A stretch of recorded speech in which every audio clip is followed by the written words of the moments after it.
CIG recently put out a video on playing with fire. This is where the materials can catch fire.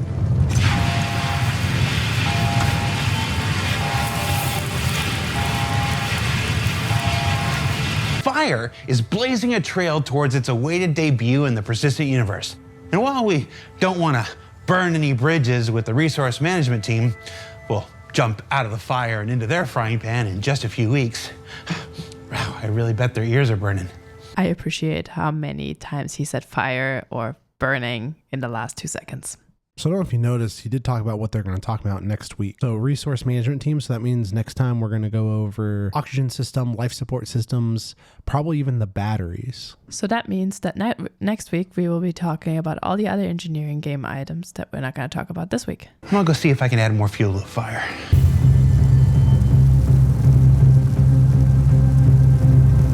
If fire extinguishers remove oxygen from the area, can I use it to suffocate someone? I was actually wondering the same thing. Can I use my fire extinguisher as a weapon going forward? Like in real life, it kind of sort of works. In 4.0, we'll have fire inside of ships. For our initial rollout, we didn't really want players to start fires everywhere. The poor surface, they really wouldn't be able to handle it. So we decided to focus on the interior of ships. They're smaller, more contained, and more controlled. Fire is tightly integrated with the resource network system and a great fit for a first release within the spaceships where resource network will be focusing on as many ships as we can. Starting a fire is based on damage and different kinds of damage. Fires can be caused by ship items when they hit 0 health. There are also ways for ship items to cause fires in the normal running and operation of them. We're currently looking at making it so that when they misfire and they have the highest level of wear, that there is a chance that they can also cause fires. So I'm really happy they talked about wear of components. I'm really excited to see components break down and actually have an economy where you need these things. It also takes the ships and makes it so that they're less important. And the components are now your main drive. So all these ships that people have are just ships. They're not that good until you get the really good components. Yeah, and on that note, I'm hoping that the really good components have a longer lifespan than what your ship comes with. So if I'm spending hundreds of thousands of AUEC or UEC in the game, I hope I get a better part than whatever was originally on my ship.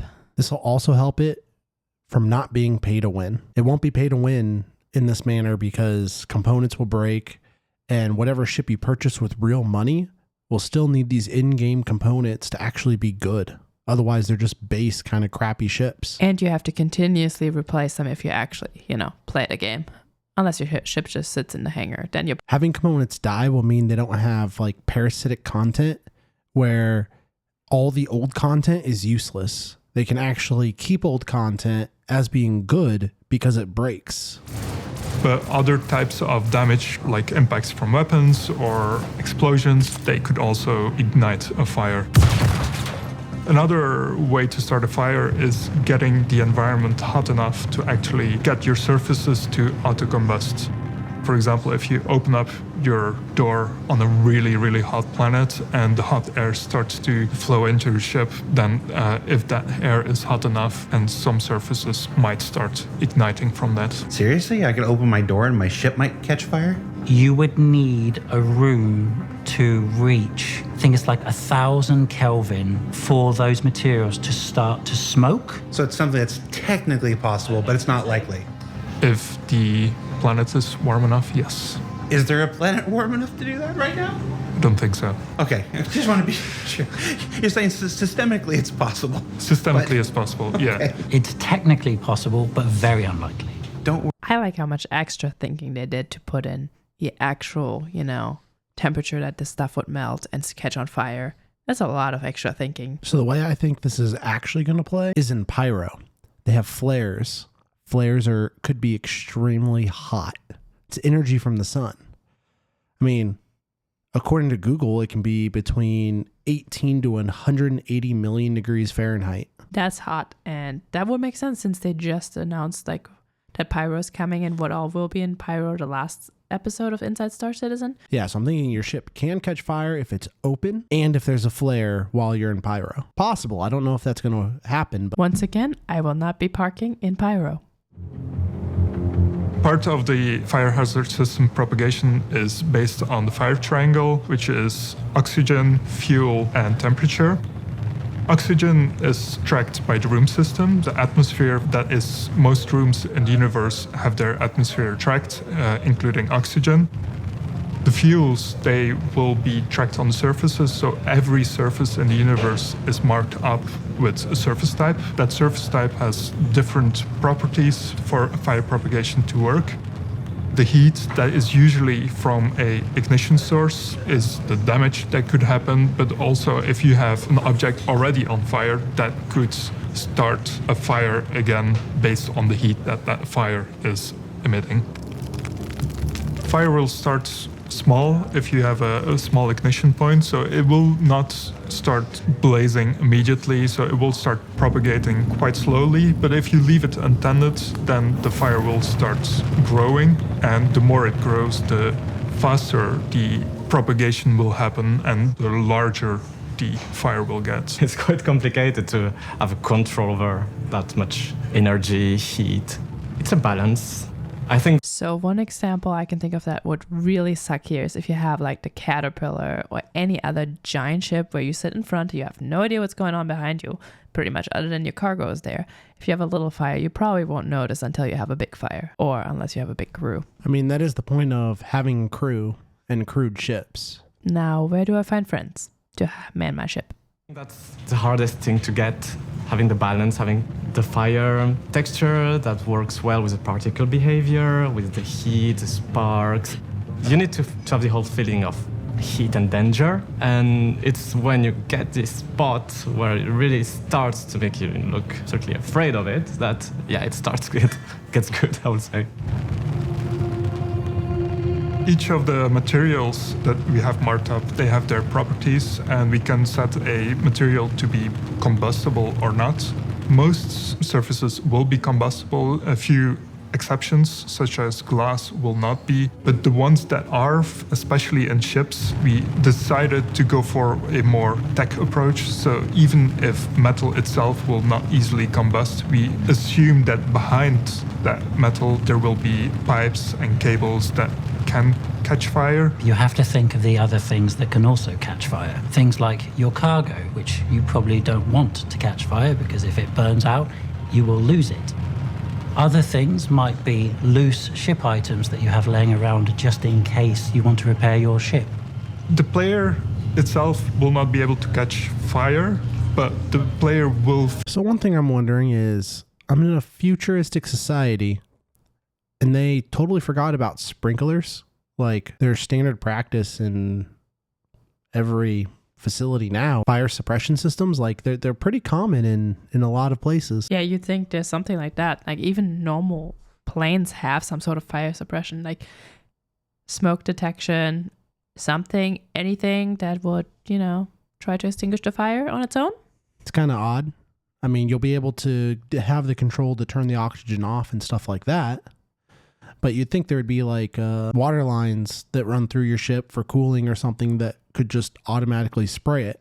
I would like this to be more of a thing when the ship gets damaged, and let's say you lose a computer, and the computer can then no longer suppress things like fires or intruders. But first you have to lose the computer. Feel the influences of fire in their environment. So if you step into the fire, then you will take damage.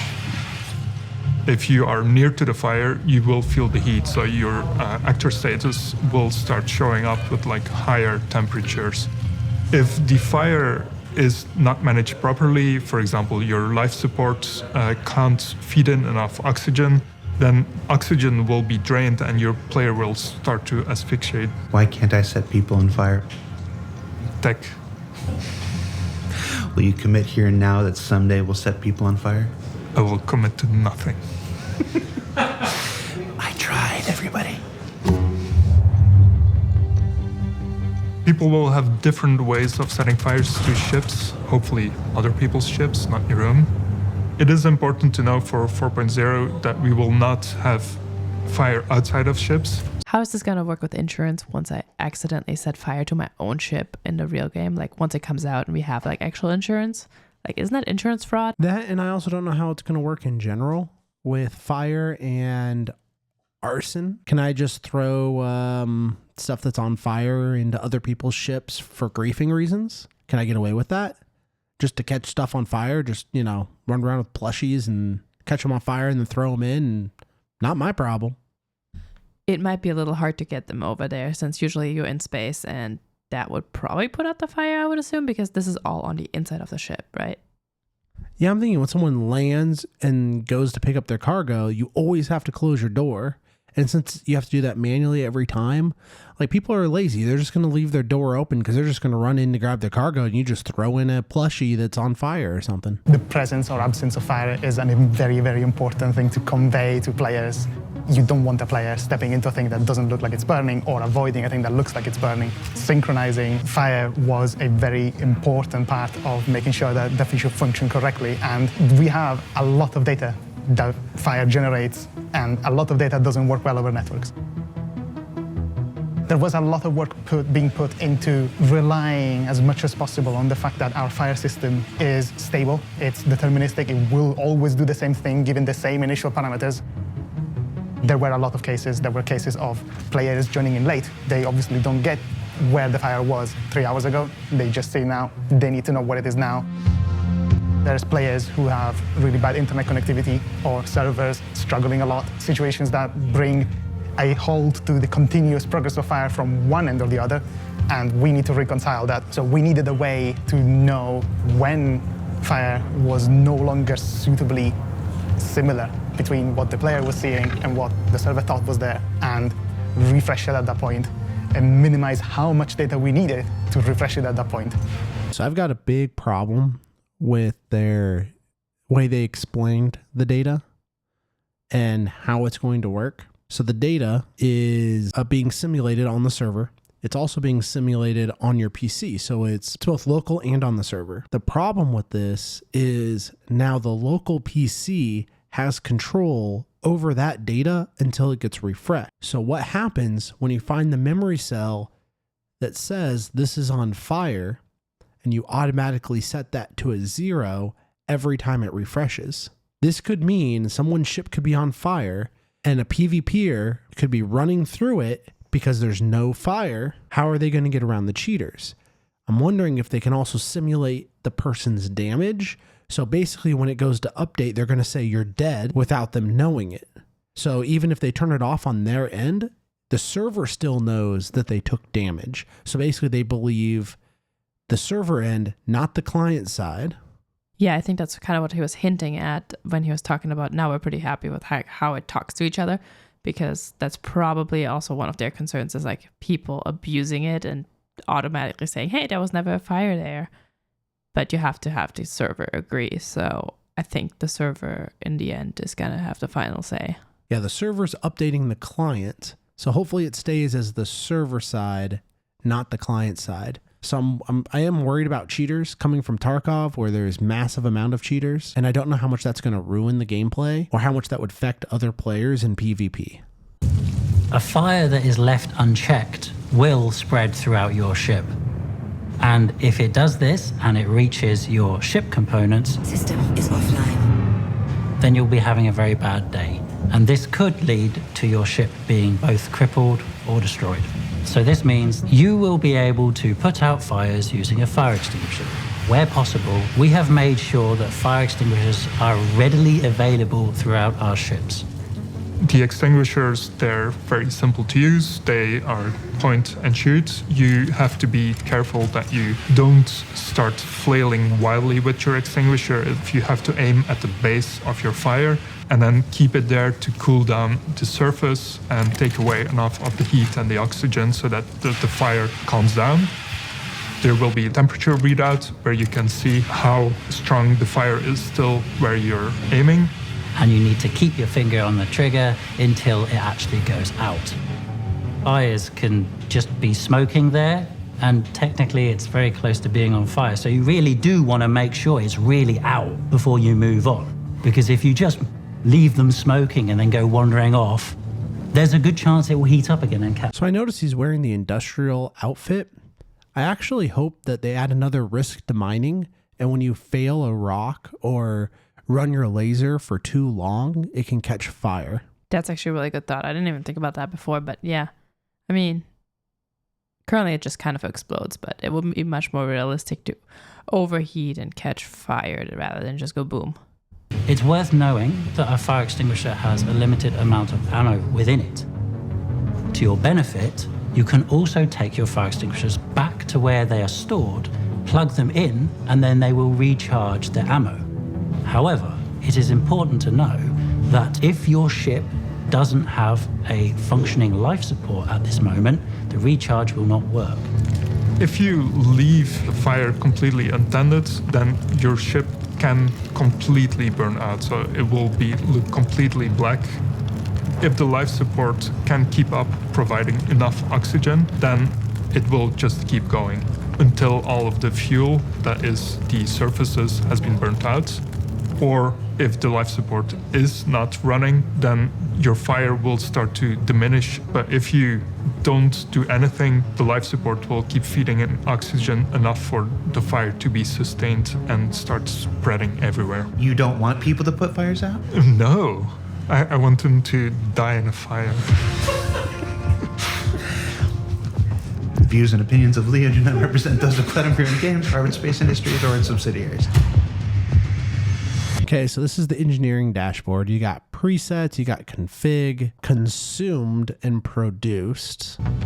Another way is to open up your doors to open space, and that will mean that all of the atmosphere is being sucked out into open space, and again, no more oxygen for your fire to continue. So if this is realistic, then if you open your hangar and remove all the oxygen in general, it'll actually take a very long time for the heat to radiate. So that's probably the slowest way of extinguishing your fire. So you have the fire extinguisher as like your number one quick, hopefully fire is not too big. Then you have the turn off life support.